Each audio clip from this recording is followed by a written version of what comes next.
Bismillahirrahmanirrahim. Qala mu'allif rahimahullah, tanbihun. Tanbih mana satu peringatan, penjagaan. Dan tiada dapat bagi seorang itu hendak faham akan segala makna pekerjaan yang payah-payah dan hendak masuk ke dalamnya, iaitulah seperti perkataan musyahadah, muraqabah, ya, akan Allah Ta'ala, itu benar dalam. Dan seperti tuntut mengenal Allah Ta'ala dengan pengenalan yang sempurna, mana makrifat yang khasah, dan tuntut berkekalan khidmat dan ibadat kepada Allah Ta'ala, melainkan dengan 5 perkara. 5 perkara kalau kita jaga, insyaAllah kita akan menuju ke arah muraqabah dan musyahadah akan Ta'ala. Ya, mana penyaksian kita dengan Tuhan sentiasa kita muraqabah. Muraqabah mana apa? Dawamul khudur, qalbi kekal dengan Tuhan, terbukakan akan hijab qalbi tadi. Membawa dia musyahadah. Ya, bahawa musyahadah ialah muhasabah. Ya, muhasabah mengira, menghitung diri kita, ada waktu dia naik lagi, kuat lagi, dia pergi muraqabah. Ya, raqib annallaha yara, muraqabah, rasakan Allah Ta'ala sentiasa memerhatikan. Buat penglihatan Allah Ta'ala tidak terlindung siapa pun, sentiasa. Macam mana kita gerun kalau bos berkati kita kan, ini bukan bos, bukan raja. Ya, malikul muluk, raja segala raja, pemilik segala-gala, termasuk kita, diri kita ni milik dia. Maka sentiasa kekalkan tu. Yang pertama, meninggalkan berkendak dan meninggal kasih kepada dunia. Itu yang pertama sekali. Kalau nak dapat muraqabah ni, kena apa? Kosongkan hati yang pada yang lain. Farriq qalbak minal aghirah. Kosongkan hati kamu lain daripada Ta'ala. Luar lain tak pun tak ni. Ada wali-wali besar dia kaya-kaya mana dia. Buat dia nak kira perjalanan ni ke hati tu.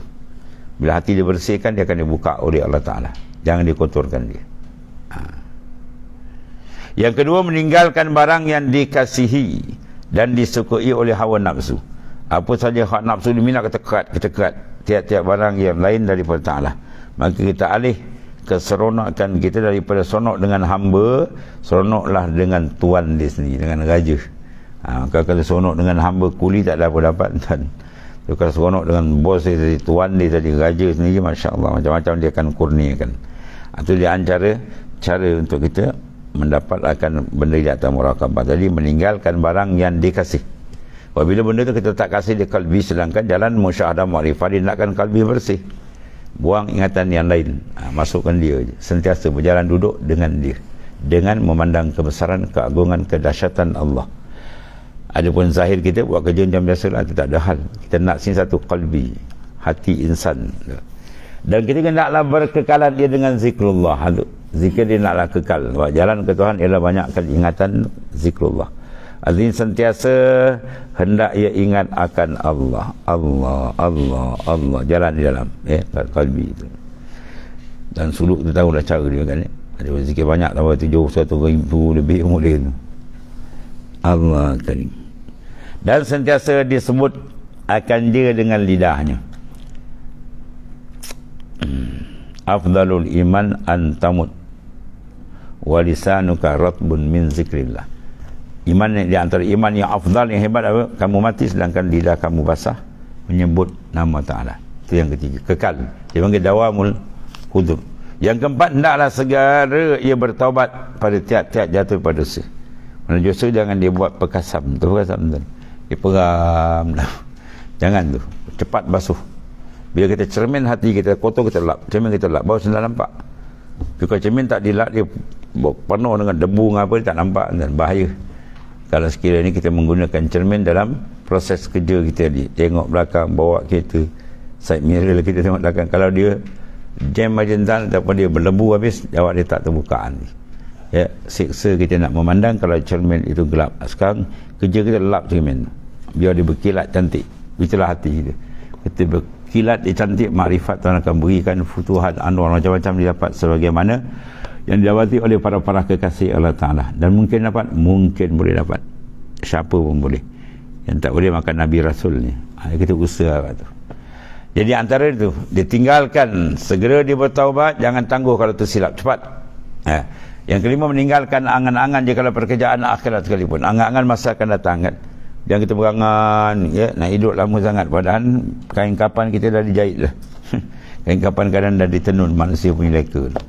Mana jangan angan-angan. Kecuali angan-angan benda yang baik, dikaitkan dengan masyiah. Itulah insya-Allah, tu tak apa. Kadang-kadang kita cakap confirm tu cakap biadab dengan Tuhan. Dia tak kerti bahasa mungkin. Ya, dia tak tahu siapa penentu. Ya, sedangkan tiap-tiap saat insan dalam kekuasaan dia nampak jelas oleh ahli makrifat, terkatuk oleh orang yang buta mata hati. Ya, dia tak perasan Tuhan, buta bahaya. Sebab tu dia suruh zikir supaya keperasanan syu'urul qalbi itu meningkat. Tu. Dan dengan segala perkara ini ta'ajub oleh Syekh Ibn Athaillah asalkan dari dalam hikam ni. Di dalam hikam, bukan hukum tu, banyak silap cetak. Di dalam kitab, di dalam hikamnya akan dapat berjalan, ya, dan sampai kepada Ta'ala oleh orang yang ada padanya salah satu daripada segala perkara tersebut. Dia tidak akan sampai, bukan akan sampai. Buat dalam hikam dia, ya, tidak akan sampai, tidak akan dapat berjalan, ya, dan dapat sampai kepada Ta'ala orang yang ada padanya salah satu daripada segala perkara yang tersebut di bawah ni. Apa dia tengok? Pertama, ini yang masyhur dalam hikam, kaifa yushriku qalb suwarul aqwani muntabi'atun fi mirtain, atau kaifa yashruku, setengah baca yashruku, syarqa yashruku. Mana betapa dapat terang cahaya mata batin pemula segala rupa akuan itu terjumpalah ia dalam mata hatinya. Muntabi'ah maknanya termeterai, lekat, mana selagi rupa makhluk ada dalam kalbi kita, ya, pangkat, jawatan, nama, glamour ada, tak terbukaan. Lepas tu jalan untuk sampai tauhid yang sebenar dengan Tuhan tauhid khas ni, yang antara pertama dia apa? Dalam hati dia minat. Apa minat dia? Dia minat dia tidak dikenali. Tu dia lain ni. Dalam hati dia minat, dia lebih suka orang tak kenal dia. Ya, kalau kita ada suka orang kenal dia, rosak ni.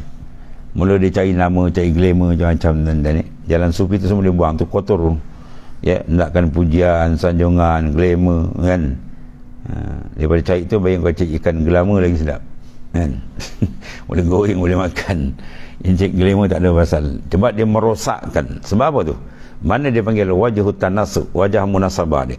Bila kalbi kita ada orang, ya, contoh dia nak buat kerja, apa orang kata, apa orang pandang, nanti orang komen, orang dia tak akan sampai Tuhan.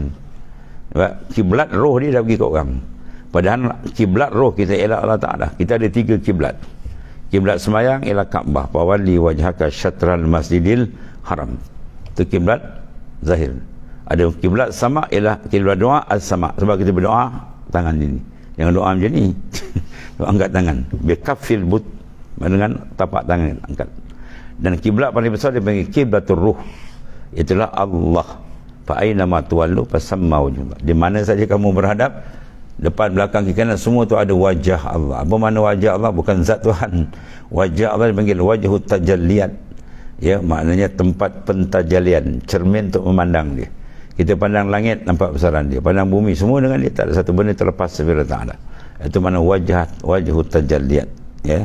Jadi kalau dalam hati kita ada benda macam tu, dia rosak. Dia menghijab. Daripada hati kita terus menghadap kepada Ta'ala, dia pusing tempat lain.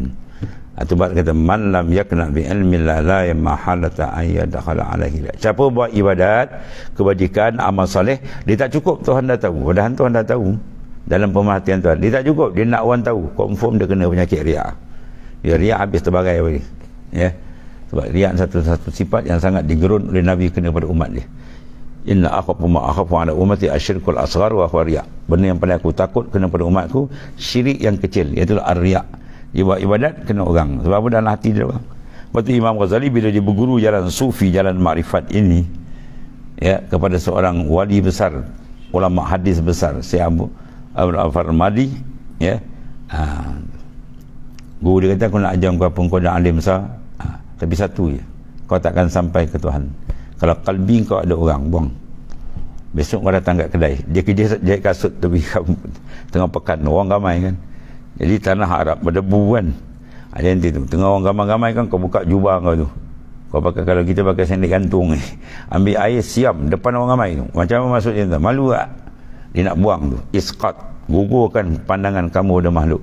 Sehingga kau tengok orang macam Tunggul tak ada apa, masuk apa tak ada apa, dia puji tak ada rasa apa, dia caci pun tak ada rasa apa.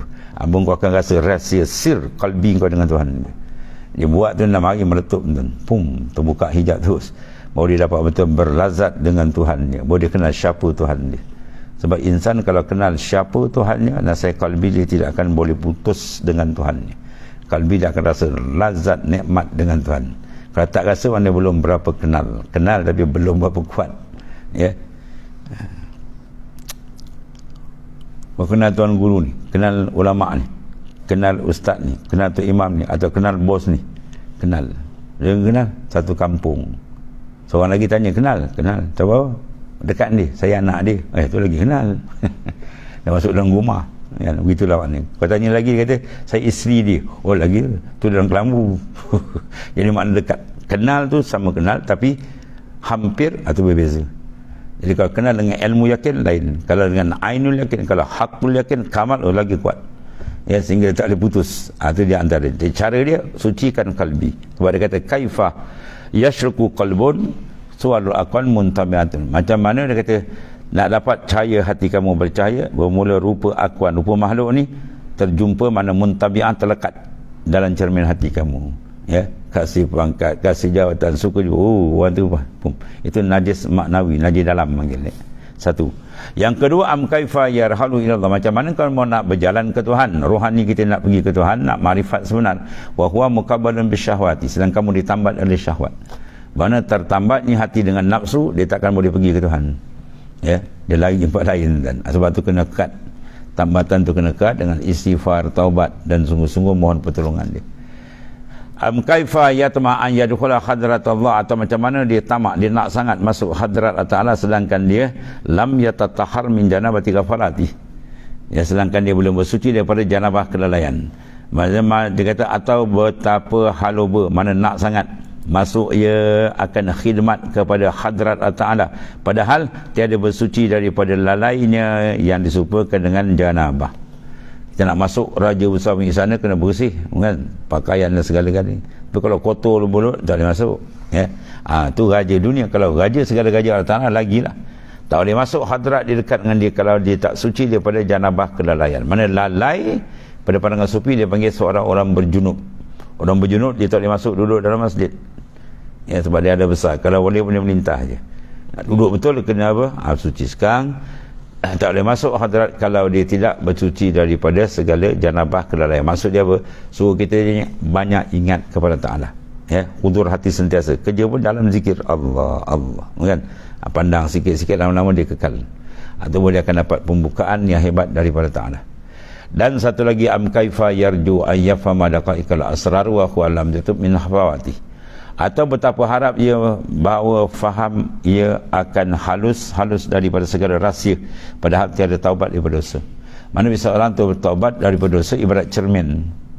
Bila cermin itulah di permukaan cermin dah dikotorkan dengan debu lah, tanah, macam-macam, dia tak akan dah dapat memandang benda yang hebat. Bila dia buka dia basuh, cuci balik, baru terang. Itulah kalbi. Rahsia pembukaan Allah Ta'ala macam-macam dia akan dapat bila apa? Dia sucikan daripada kekotoran dengan apa? Taubah, ya, taubat. Sebab dia isyarat at-taib minazam kama la zambalah, orang yang betul-betul bertobat seolah-olah dia tak ada dosa, bersih. Itu maknanya sampai peringkat bersih tu maksud dia apa? Sungguhlah cara taubat dia, adab dia akan jaga betul, biar bersih. Bila bersih, dia akan terbuka habis. Kalbi dia akan terbuka seperingkat kelazatan dan kenikmatan dibukakan oleh Ta'ala dalam perjalanan dia menuju kepada makrifat sebenar kepada Tuhan. Allahumma ja'alna minhum. Mudah-mudahan tak buka kita lah, ya. Kemudian berkata, dia mengatakan kafiat al-kaun kulluhu zulmah ila akhir. Wallahu a'lam.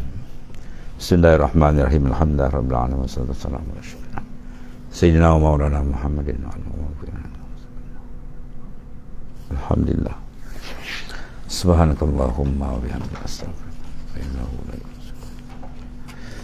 Ya Rabb.